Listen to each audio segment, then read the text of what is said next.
काय करतो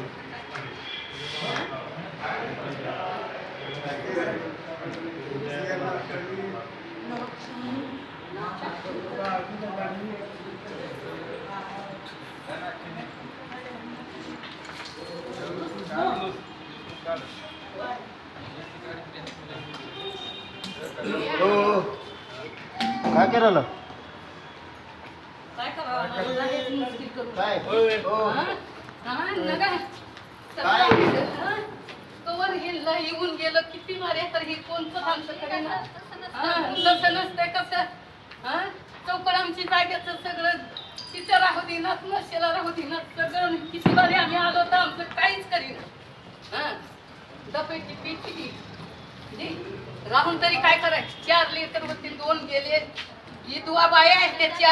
आम्ही काय करून म्हणा जे पिठी दे इकडं राहायचंच नाही आम्हाला एवढा त्रास लय भुगून कंटाळून गेलो पण आमचं काहीच होईल उपेशन काढलं हे केलं घरं नेली दारं नेली जीव मारायची धमकी 30 वर्षापासून आहे तिथं शीड होतं पळवलं घर आलं नागपूरचं ते पण सगळं त्यांनी पळविलं सगळ्या इटा पाया खांदला होता घरकुलासाठी सगळं त्यांनी पाठविलं आणि आता जरा 2 इदवा बाया आहेत माझ्या 4 सुनातनं 2 पोरं गेले ह्यांच्या कारखार त्या इदवा बायांना हाण मार करून पाठवते गुंडे पाठविते दारू पाजते त्यांना त्यांच्या हाताने तलवाऱ्या घेऊन येते आम्ही जर तिथं जाऊन बसलो तर रात्रीतून माणसं येते मग त्या इदवा बाया कवर तिथं मार खात बसायच्या त्याच्यापेक्षा आम्हीच आत्मधन करून जायला की काही नाही माणूस आजारी कुणी एक नाही आम्हाला कुणाचा असं आणि त्यांची माणसं 24 तास आमच्या घरावर धुल्ला आहे कळमला एक घर आहे मशाला आहे तर त्या मशाच्या सुद्धा जाग्यात त्यांनी पळवली इतकं करायला लागले मग आत्ती होण्यापेक्षा आम्हीच जाऊ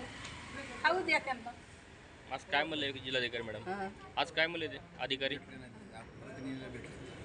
कळमचा रहिवासी असून 17 फाटा आहे ते माझी 30 गुंठे जमीन आहे ते मी 2003 साली घेतलेली होती आणि त्याच्यातून 10 गुंठे मी शाळेसाठी जिल्हा परिषद शाळेसाठी दान केलेली आहे 20 गुंठे माझी जमीन तिथं शिल्लक आहे तर तो माणसाने तात्यासाहेब थोरबोले गणपत थोरबोले यांनी तोच जागा रजिस्ट्री करून घेतली डबल आणि तिथं लोक नेऊन बसवीत आहे माझ्याकडे कोर्टाचे 2-3 निकाल आहेत जिल्ह्याच्या बी आणि कळंब तालुक्याची पण तिथं ते कागदावर कागद पाठवून कागदी घोडे नाचवून मला परेशान केलेलं आहे मी आज परेशान आहे माझ्या घरी खायला नाही मी रोज मजुरी केल्याशिवाय माझं घर चालू शकत नाही माझी एवढी मोठी जागा आहे तो काबीज करून बसलेले आहेत तिथले लोक अतिक्रमण केलेले आहेत तर शासनाची विनंती आहे की माझी जागा मला रिकामी करून परत मिळवून द्यावी आदिवासी पारधी समाजातला हा परिवार आहे हे माझ्या बाजूला मकबूल शेख आहे हां तर कळंब तालुक्यामध्ये 17 नावाची ग्रामपंचायत आहे त्याच्यामध्ये भटसांगवी शिवार आहे तर तिथे 2002 साली यांनी 2003 साली यांनी 30 गुंठे जागा घेतली होती त्या परिवाराने 2002ला नोटरी केली होती पण 2012ला यांनी रजिस्ट्री करून 3 गुंठे जागा घेतलेली आहे त्या गावचे जे सध्याचे सरपंच आहेत गणपतराव थोरबोले म्हणून हे गावचे सरपंच आहेत राजकारणात प्रतिष्ठित आहे यांचे बेरबार वगैरे आहेत बरेच वेडे वाकडे सगळे उद्योग आहेत या व्यक्तीचे तुम्ही जर तपास काढला तर कन्या शाळेच्या बाजूला याचं बेरबार अनाधिकृत आहे म्हणजे कायद्याच्या पलीकडे जाऊन आहे सर दादागिरी करणे व्याजबट्टी देणे आता या व्यक्तीचे कोर्टाचे 2 जजमेंट यांच्या बाजूने आहे ह्या व्यक्तीने 8 लोक तिथं नेऊन अतिक्रमणात बसवलेले आहे त्यांच्याकडून तो थोडेफार पैसे घेतो बसा ही माझीच जागा आहे अशा पद्धतीने सातत्याने ह्या व्यक्तीचा त्रास आहे गेल्या आम्ही 2-3 वर्षापासून हे सलग अर्ज करत आहे जिल्हा प्रशासनाला केला आहे पोलीस प्रशासनाला केला आहे 10 दिवसाखाली त्यांनी आमच्यासोबत दलित पॅंथरच्या सोबत एकत्र येऊन आम्ही निवेदन दिलेलं आहे पण 10 दिवसात कुठलीही हालचाल नाही किंवा कुठलंही काही नाही आता ग्रामपंचायतीचं समाज मंदिर ज्याच्यात वाद आहे तुम्ही म्हणता तर त्यातच तुम्ही म्हणजे कुठलाही कोणाचं हे न घेता बांधकाम पण चालू केलं कमीत कमी जिल्हाधिकाऱ्याच्या अखत्यारीतला हा विषय बांधकाम तर थांबवलं पाहिजे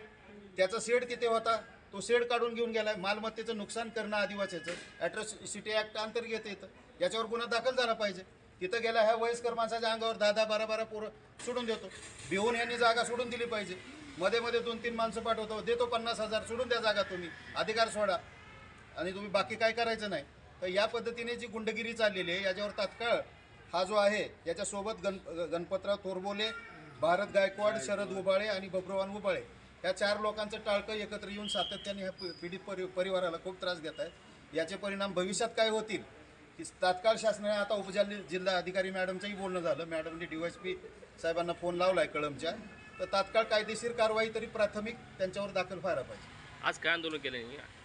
यांनी आत्मदहन करणार म्हणून यांनी निवेदन दिलं होतं आणि त्यालाही 2 दिवस उलटून गेलेले आहेत. आणखीन इकडची पत्र तिकडे गेलेलं नाहीत. या 10 दिवसामध्ये